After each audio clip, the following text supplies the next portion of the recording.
Yo, it's your host again, the one and only Yano from Chicago, and this is 101 Sports Talk.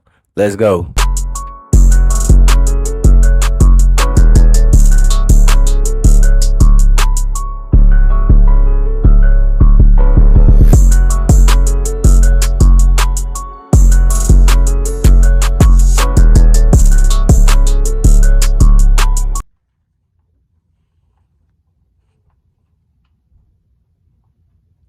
And we back.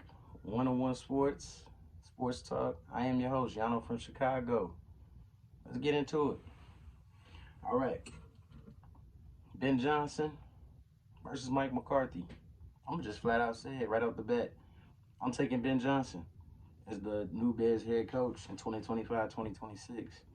The list of people they've interviewed is extensive, but I feel like it's only really coming down to two true candidates, which is Mike McCarthy and Ben Johnson.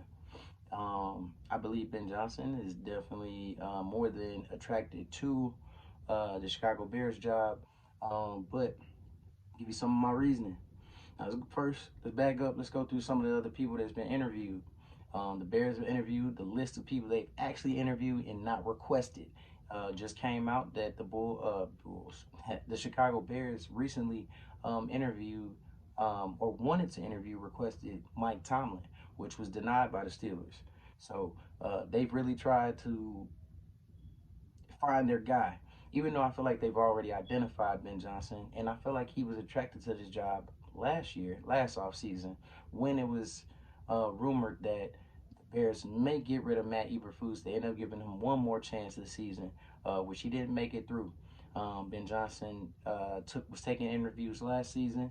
He declined the job for the Washington Commanders job, which ended up being open, and Dan Quinn took that job. So Ben Johnson declined a head coaching position already, which means he knew it was some jobs out there that he may be interested in. Okay. So with that being said, let's get into the list of people that was interviewed, and we'll go ahead and start there. So Ben Johnson, number one. Mike McCarthy, number two. Mike McCarthy, former head coach of the Cowboys, also which the Bears put a request in at the time to interview him because he was still underneath contract with the Dallas Cowboys. That was denied. They weren't able to come to terms. Mike McCarthy then came back and interviewed with the Chicago Bears. Mike McCarthy was a former head coach of the Green Bay Packers, which he did win a championship with Aaron Rodgers before.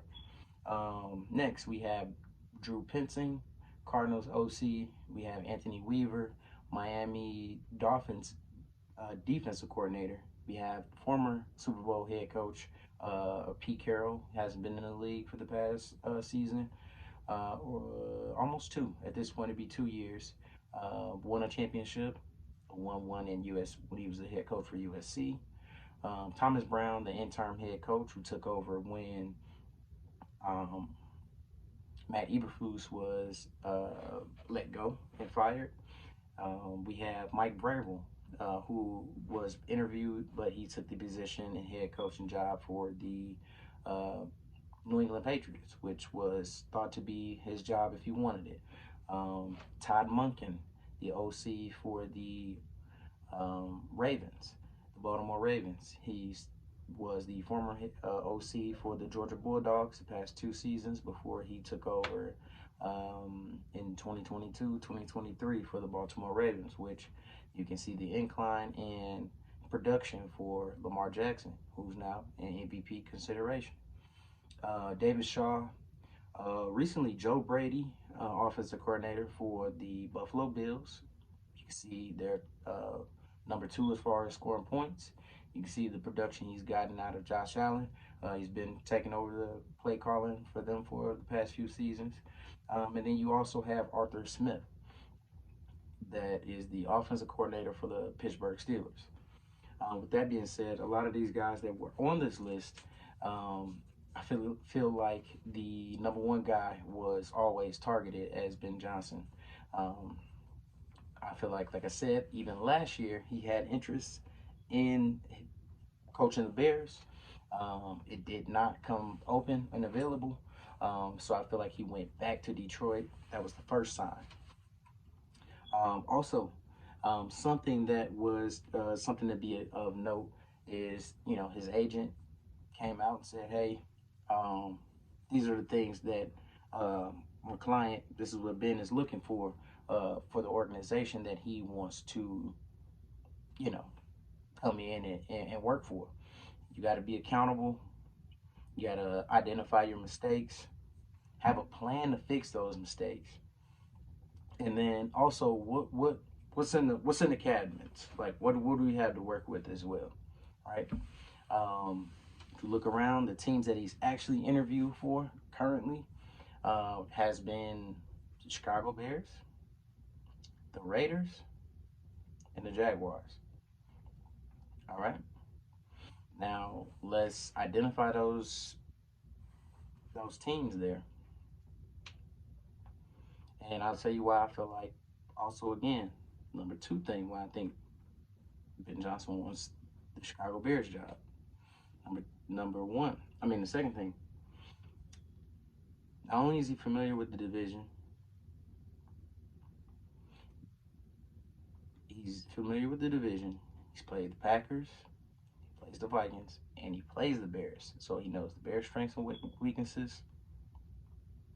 He knows the Vikings' strengths and weaknesses.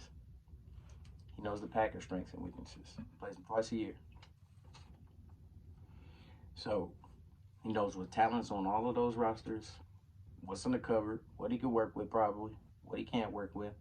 He's already able to identify that week in and week out. All right. Third thing, once the season ended and Ryan Poles and Kevin Warren had their closing presser, and this was even after that, they've come out and they had to say that we will, no stone will be unturned, and we'll, look even in college ranks, and we'll, we're going to do this and do that to make sure we turn this thing around. All right. Now, I know part of that is the businessman in Kevin Warren, and I know that part of that is the competitor that's probably Ryan Poles and what the media needs to hear. But if you look at their candidates, they even requested to, speak to someone like the ranks of Marcus Freeman, the Notre Dame head coach, um, who is, developed a program over the past 3 years.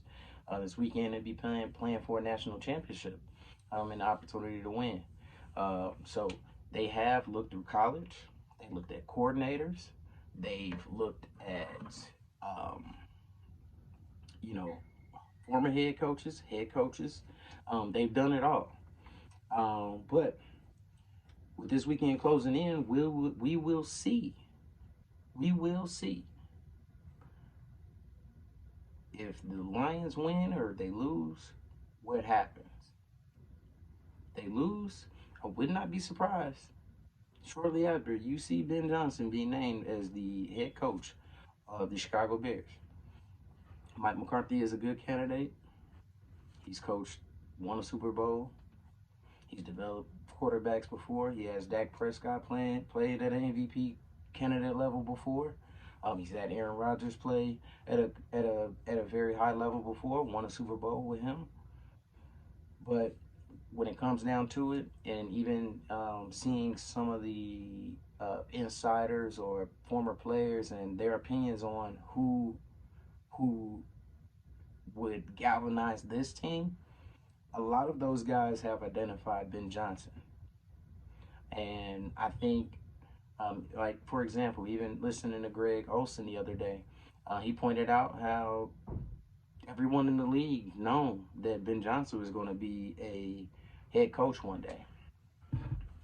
You know what I'm saying? Like Sean McVay. He's going to be one of those guys that's going to run a team. It's just a matter of time. Just a matter of time. And you want to pair that and marry that with the talent of someone like Caleb Williams, especially while he's still on that rookie deal. Especially while he's on that rookie deal. That's what you want to maximize. And as an organization, the only way to turn things around is to make smart decisions like that and pair your quarterback with someone who's going to be there for a while and they can build something around that guy. And when you look at the third thing, you look at the Bears. What do they have? They have explosive players. You have a DJ Moore. You have a Roma Dunze. You have a Darnell Wright. You have a DeAndre Swift. You have guys to work with. You have players on defense. You have top 5 cap space, 80 something plus $1 million in cap space. You have a top 10 pick to work with.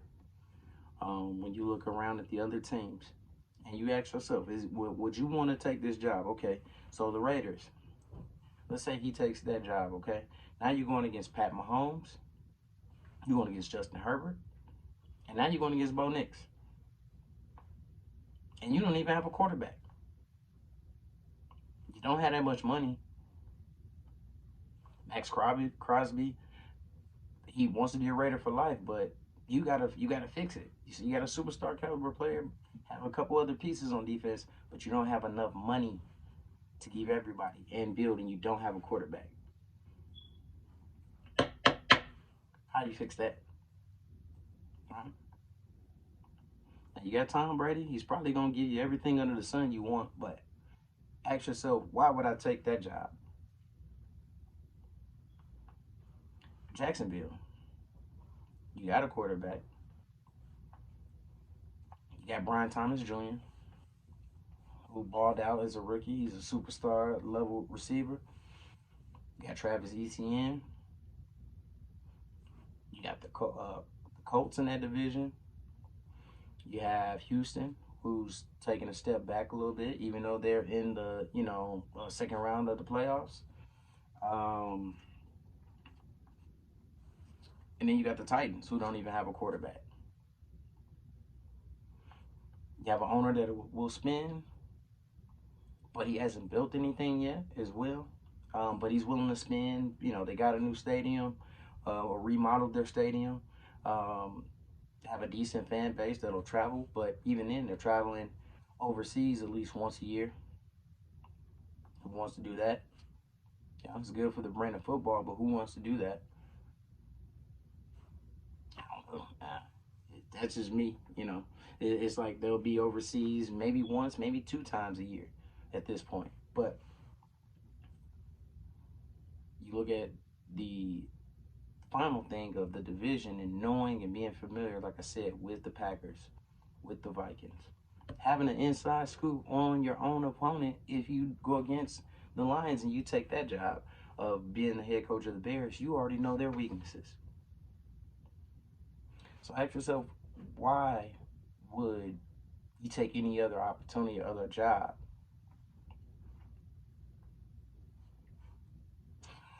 But I'm just your host, One-on-One Sports. This is Yano from Chicago. I'm just giving it to you, keeping it real. Feel me? But always, hey, like, comment, subscribe, share. Until we meet again. Peace.